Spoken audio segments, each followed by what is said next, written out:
Welcome back guys to our channel Uddharshala. हमारा आज का टॉपिक है पार्टनरशिप अकाउंटिंग के इंट्रोडक्शन का।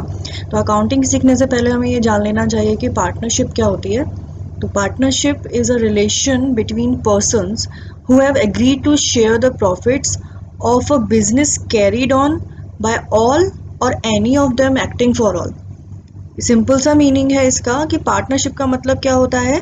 ये एक रिलेशन है बिटवीन द पर्सन्स हमने यहाँ इसलिए लिखा है क्योंकि यहाँ पे दो या दो से ज़्यादा लोग हो सकते हैं जो कि एग्री करते हैं to share the profits of a business, जो भी वो बिजनेस करेंगे ऑन बाय ऑल, चाहे वो सभी मिलके करें या उनमें से कोई एक करे उन सबकी तरफ से। पर्सन्स, जो हम यहाँ पे पर्सन की यहाँ बात की थी, अगर हम किसी पार्टनरशिप में कोई लोग एंटर होते हैं तो हम उनको क्या बोलते हैं, इंडिविजुअली पार्टनर बोलते हैं और कलेक्टिवली वो क्या कहलाते हैं, एक फर्म कहलाते हैं। और फर्म जिस नेम के अंडर काम कर रही है उसको क्या बोलेंगे, फर्म्स नेम बोला जाता है।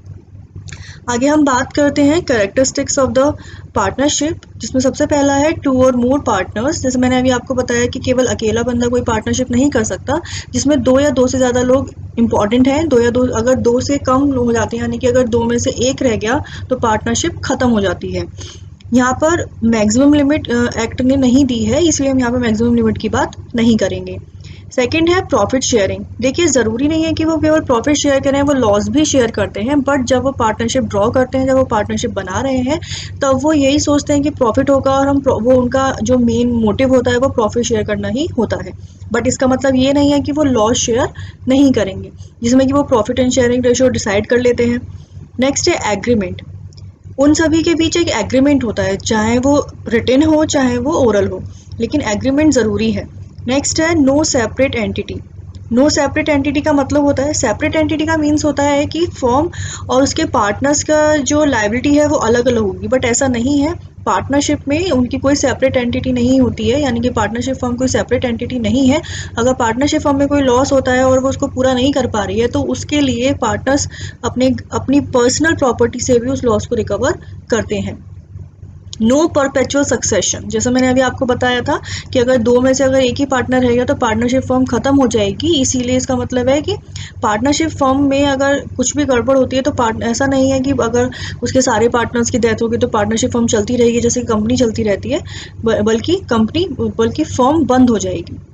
नेक्स्ट है मैनेजमेंट। मैनेजमेंट यहाँ पर बेसिकली डायरेक्टर्स नहीं होते एज अ कंपनी, बल्कि यहाँ पर क्या होता है कि या तो सभी पार्टनर्स मिलके काम करते हैं, यानी कि फर्म के सारे कामों को मैनेज करते हैं। बट अगर हो सकता है कि कभी कभी क्या होता है कि वो सभी लोग एक्टिव ना रह के कुछ ही पार्टनर्स को एक्टिव कर देते हैं और वो एक्टिव पार्टनर्स ही उन फर्म के काम को मैनेज करते हैं। Legal business. लीगल बिजनेस का मतलब यहाँ पे क्या आता है, लीगल बिजनेस के लिए फर्म जो भी है, जो भी काम करेगी, उनका जो एग्रीमेंट होता है वो एक लीगल बिजनेस के लिए ही होता है। ये नहीं है कि वो ये सोचे हम एक इलीगल बिजनेस करेंगे, हम स्मगलिंग करते हैं और पार्टनरशिप कर लेते हैं, तो वो पार्टनरशिप फर्म नहीं कहलाती है। नेक्स्ट है अनलिमिटेड लायबिलिटी। जैसा मैंने अभी आपको बताया था, क्योंकि उनकी सेपरेट एंटिटी नहीं है, इसका मतलब वहाँ पे पार्टनर्स की लायबिलिटी अनलिमिटेड होती है। अगर फर्म में कोई भी लॉस होगा तो वो, अगर फर्म उस लॉस को रिकवर नहीं कर पा रही है तो उसकी लायबिलिटी को कंप्लीट करने के लिए पार्टनर्स अपनी पर्सनल प्रॉपर्टी से उस लायबिलिटी को कंप्लीट करते हैं। नेक्स्ट हम बात करते हैं पार्टनरशिप एग्रीमेंट की, जिसको पार्टनरशिप डीड बोला जाता है। या पार्टनरशिप डीड एक तरीके से एक एग्रीमेंट है जिसमें कि पार्टनर सारे अपने टर्म्स एंड कंडीशंस लिखते हैं। जिसमें मैंने बता रही हूँ कि सबसे पहले वो उनके कंटेंट में सबसे पहले क्या लिखते हैं, वो नेम और एड्रेस लिखते हैं of the firm and it's main business, यानी कि वो क्या काम करेंगे वो नोट करते हैं। नेक्स्ट वो लिखते हैं अपने सभी पार्टनर्स के नेम एंड एड्रेसेस, वो अमाउंट, वो capital of amount of capital जो कि वो कंट्रीब्यूट करने वाले हैं। यानी कि एक एक पार्टनर है, मान लीजिए पार्टनर ए ने 1000 कंट्रीब्यूट किया, पार्टनर बी ने आपका 2000 कंट्रीब्यूट किया, तो वो जो भी अमाउंट ऑफ कैपिटल है वो सभी उस पार्टनरशिप डीड में लिखेंगे। सेकेंड है accounting period of the firm. Accounting period of the firm का मतलब होता है कि वो कौन सा अकाउंटिंग पीरियड लेंगे। देखिए, नॉर्मली हम क्या कहते हैं कि हम अप्रैल टू मार्च लेते हैं, पर ज़रूरी नहीं है, वो जो चाहें वो अकाउंटिंग पीरियड डिसाइड कर सकते हैं। प्लस वो पीरियड भी लिखेंगे अगर वो ये चाहें कि वो अगर उनको पता है कि उन्होंने जो फर्म बनाई है उसका मोटिव इतने टाइम में कंप्लीट हो जाएगा, तो वो टाइम पीरियड भी अमाउंट में करते हैं। मान लीजिए उनको ये पता है कि उनका जो काम है, उनका जो प्रोजेक्ट है वो 5 साल में कंप्लीट हो जाएगा, तो वो पीरियड भी लिखेंगे उसमें। वो एक कह देंगे कि 5 साल बाद फर्म अपने आप ही डिसॉल्व हो जाएगी। The date of commencement of partnership, partnership जिस डेट से स्टार्ट हुई है वो डेट भी लिखी जाएगी। इसमें rules regarding the operation of bank account, bank account के ऑपरेशन से मतलब होता है कि मान लीजिए कोई पेमेंट करना है तो उसके चेक पे कौन कौन पार्टनर साइन करेंगे, इस टाइप से जो बैंक के ऑपरेशन है वो कौन देखेगा, ये उसमें रूल्स लिखते हैं। Profit and loss sharing ratio, किस रेशो में उनका प्रॉफिट और लॉस बटेगा आपस में, ये वो रेशो भी उसमें लिखा जाता है। Rate of interest on capital loan and drawings,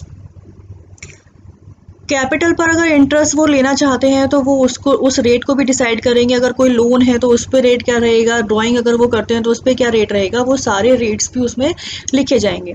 mode of auditors appointment, auditor अगर कोई उनको ज़रूरत है तो उस ऑडिटर का अपॉइंटमेंट कैसे होगा, क्या सभी पार्टनर्स मिलके करेंगे या केवल एक्टिव पार्टनर्स ही कर लेंगे ऑडिटर का अपॉइंटमेंट, ये भी वो सब उसमें लिखेंगे। सैलरीज एंड कमीशन, अगर पार्टनर्स को सैलरी या कमीशन दी जा रही है तो वो कितनी दी जाएगी वो भी उसमें नोट डाउन होगा। Rights duties and liabilities of each partner, सभी पार्टनर्स की अब इंडिविजुअल राइट्स क्या हैं, ड्यूटीज़ क्या हैं, उनकी लाइबिलिटीज़ क्या हैं, वो सारी उस पार्टनरशिप डीड में लिखी जाती हैं। Treatment of loss arising out of insolvency of one और मोर पार्टनर्स, अगर पार्टनरशिप फॉर्म में कोई पार्टनर इंसॉल्वेंट हो जाता है तो उसके बाद जो उसका लॉस होगा वो कैसे ट्रीट किया जाएगा, ये भी उसमें लिखा जाएगा। Settlement of accounts on dissolution of the firm, जब फर्म बंद होगी उस टाइम पर अकाउंट्स का सेटलमेंट किस टाइप से होगा वो भी पार्टनरशिप डीड में लिखा जाएगा। Same method of settlement of dispute among the partners, अगर पार्टनर्स के बीच में कोई डिस्प्यूट हो जाते हैं तो कैसे उनको सेटल करेंगे, एंड गुडविल की कैलकुलेशन कैसे होगी, ये सारी चीज़ें सारे पॉइंट्स पार्टनरशिप डीड में लिखे जाते हैं। नेक्स्ट हम बात करते हैं, क्योंकि मैंने अभी आपको बताया था कि पार्टनरशिप डीड या पार्टनरशिप डीड लिखना ज़रूरी नहीं है, यानी कि वो ओरल भी हो सकती है। इट मीन्स अगर पार्टनरशिप डीड नहीं लिखी गई है तो क्या यही रूल्स फॉलो होंगे, कौन से रूल्स फॉलो होने वाले हैं वो देखिए। उसमें कुछ चेंजेस होते हैं, ज़्यादा कुछ चेंजेस नहीं है। जैसे अगर हम प्रॉफिट एंड शेयर रेशो की बात करेंगे, डीड में हमने कोई रेशो लिख दिया है तो वो उसी रेशो में डिसाइड होगा, लेकिन अगर पार्टनरशिप डीड नहीं बनाई गई है तो profit and loss sharing ratio equal रहता है, यानी कि वो सभी को इक्वल लॉस और इक्वल प्रॉफिट मिलेगा। नेक्स्ट हम बात करते हैं इंटरेस्ट ऑन कैपिटल की, तो इंटरेस्ट ऑन कैपिटल पार्टनर्स को नहीं दिया जाएगा अगर डीड नहीं लिखी गई है। सेम अगर ड्राइंग की बात करते हैं तो ड्राइंग पर भी फर्म्स इंटरेस्ट नहीं लेंगी, लेकिन अगर लोन की बात की जाए तो लोन पर 6% पर एनम रेट डिसाइड है। नेक्स्ट बात करते हैं सैलरीज एंड कमीशन की, तो सैलरी एंड कमीशन नहीं दिया जाएगा जब तक कि पार्टनरशिप डीड में नहीं लिखा गया। सेम ऐसी कुछ बातें हैं, अगर पार्टनरशिप डीड नहीं लिखी गई है तो जो लॉ में जो एक्ट में रूल्स लिखे गए हैं वही रूल्स फॉलो होंगे। आई होप आप लोगों को ये बात समझ में आ गई होंगी।